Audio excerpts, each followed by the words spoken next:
আসসালামু আলাইকুম ভিউয়ার্স, আশা করি সবাই অনেক ভালো আছেন। আমি আজকে আপনাদের সাথে কথা বলবো অনেক গুরুত্বপূর্ণ একটা ডকুমেন্ট নিয়ে।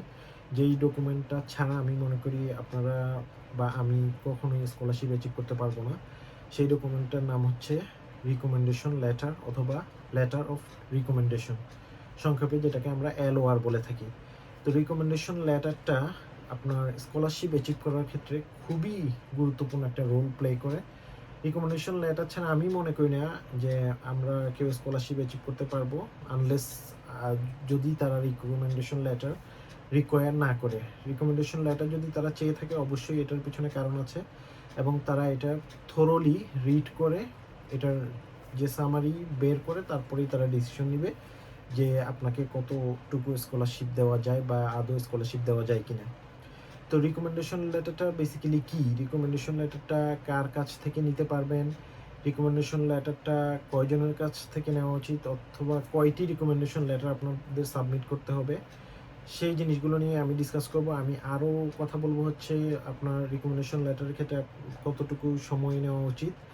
এরপরে আপনি কিভাবে এটাকে আরও সিম্পলিফাই করতে পারেন, অর্থাৎ যার কাছ থেকে আপনি রিকমেন্ডেশন লেটারটা নিবেন তাকে কিভাবে ইজি করে দিতে পারেন যাতে তার কম সময়ে সে আপনাকে রিকমেন্ডেশন লেটারটা তৈরি করে দিতে পারে।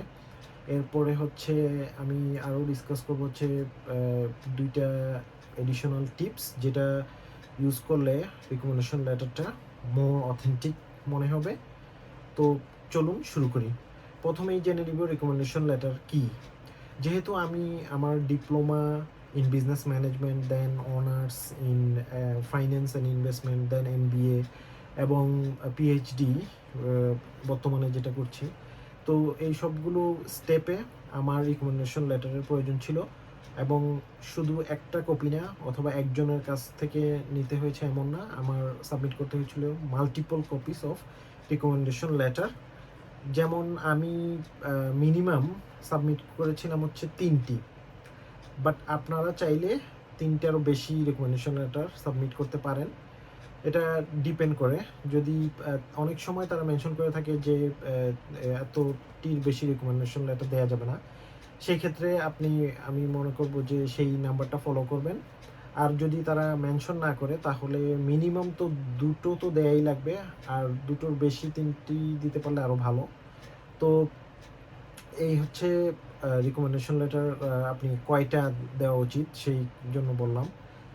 আর আরেকটা জিনিস হচ্ছে রিকমেন্ডেশন লেটারের মধ্যে আপনি যে জিনিসগুলো মেনশন করবেন সেই জিনিসগুলো অবশ্যই জেনুইন হতে হবে, অর্থাৎ সেই জিনিসগুলো সত্যি হতে হবে।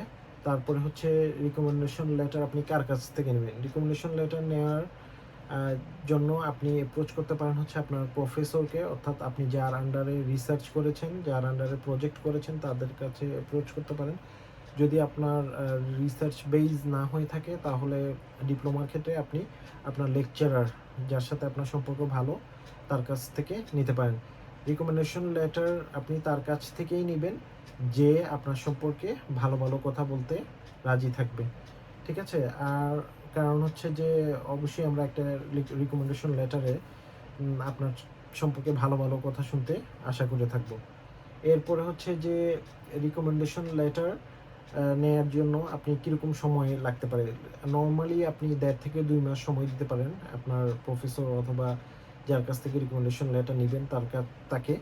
তো বাট যদি আপনার সময় অনেক কম হয়ে থাকে, যেমন ধরেন লেস দ্যান 1 মান্থ অর্থাৎ ১ মাসের কম সময় হয়ে থাকে, সেক্ষেত্রে আপনি কি করতে পারেন? সেই ক্ষেত্রে আপনি একটা ড্রাফট নিজে থেকে তৈরি করতে পারেন রিকমেন্ডেশন লেটারের এবং সেই ড্রাফটটা আপনি আপনার আ আ যার কাছ থেকে নিবেন রিকমেন্ডেশন লেটার তার সাথে শেয়ার করতে পারেন এবং তাকে জিজ্ঞেস করতে পারেন যে এটা যদি ওকে থাকে তাহলে আপনি এটার সাথে এড করে অথবা এটাকে আরও মডিফাই করে আপনি এটা সিগনেচার করে দিতে পারেন। এরপরে হচ্ছে যেটা অনেক গুরুত্বপূর্ণ একটা জিনিস সেটা হচ্ছে যে রিকমেন্ডেশন লেটারটা আপনি একটা লেটার হেড, কোম্পানির লেটার হেড সেখানে নেওয়ার চেষ্টা করবেন। কারণ হচ্ছে যে এটাতে আপনার লেটারটা মোর অথেন্টিক হবে। আর আরেকটা জিনিস হচ্ছে যে যদি সম্ভব হয় অবশ্যই ওইখানে ভেরিফাইড ইমেইল অ্যাড্রেস মেনশন করে দিতে বলবেন। সিগনেচার দিতে বলবেন এবং অবশ্যই কোম্পানির চপ অর্থাৎ যেই ইউনিভার্সিটি, যেই ফ্যাকাল্টি যেই ডিপার্টমেন্টের আন্ডারে সেই ডিপার্টমেন্ট ফ্যাকাল্টি জব দিয়ে দিতে বলবেন, তাহলে এটার অথেন্টিসিটি আরও বেড়ে যাবে। এরপরে হচ্ছে যে রিকমেন্ডেশন লেটার ২ ধরনের হতে পারে আমি মনে করি। একটা হচ্ছে একাডেমিক, আরেকটা হচ্ছে যে আপনার career oriented. So academic recommendation letter যদি হয়ে থাকে সেই ক্ষেত্রে অবশ্যই আপনার যে ক্লাস যে অ্যাক্টিভিটিস, তারপরে আপনার রিসার্চ, তারপরে আপনার এক্সট্রা কারিকুলার অ্যাক্টিভিটিস, এগুলো সব কিছু রিলেট করে আপনি রিকমেন্ডেশন লেটারটা রিপ্রেজেন্ট করতে পারেন।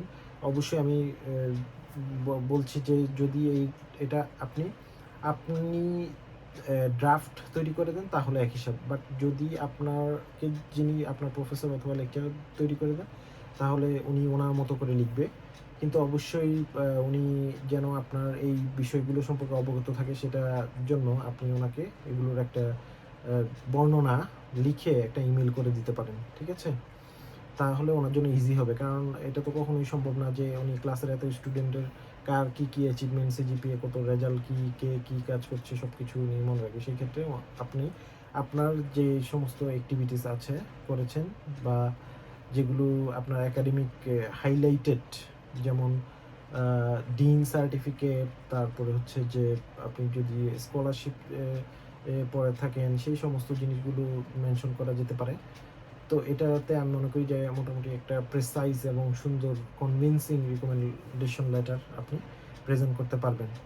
তো ভিডিও শেষ করার আগে আমি একটা কথা বলতে চাই, সেটা হচ্ছে যে আমি যেহেতু বিভিন্ন পারপাসে রিকমেন্ডেশন লেটার সাবমিট করতে হয়েছিল, সেহেতু আমার কাছে মোর দেন 15 টু 20 প্রফেসরের রিকমেন্ডেশন লেটার আছে বিভিন্ন লেভেলে, আমার ডিপ্লোমা, অনার্স, মাস্টার্স এবং পিএইচডি লেভেলে। তো সেখান থেকে আমি আপনাদের কাছে শেয়ার করতে পারবো যে কী পয়েন্ট রিকমেন্ডেশন লেটারে আসলে মেনশন করা উচিত এবং কীভাবে করা উচিত। আশা করি সেই সেই এই ইনফরমেশনগুলো আপনাদেরকে অবশ্যই সাহায্য করবে। আর যদি আপনাদের আরও ফার্দার কোনো ইনফরমেশন প্রয়োজন হয় তাহলে আমাকে কমেন্ট সেকশনে জানাতে পারেন। Thank you very much for watching.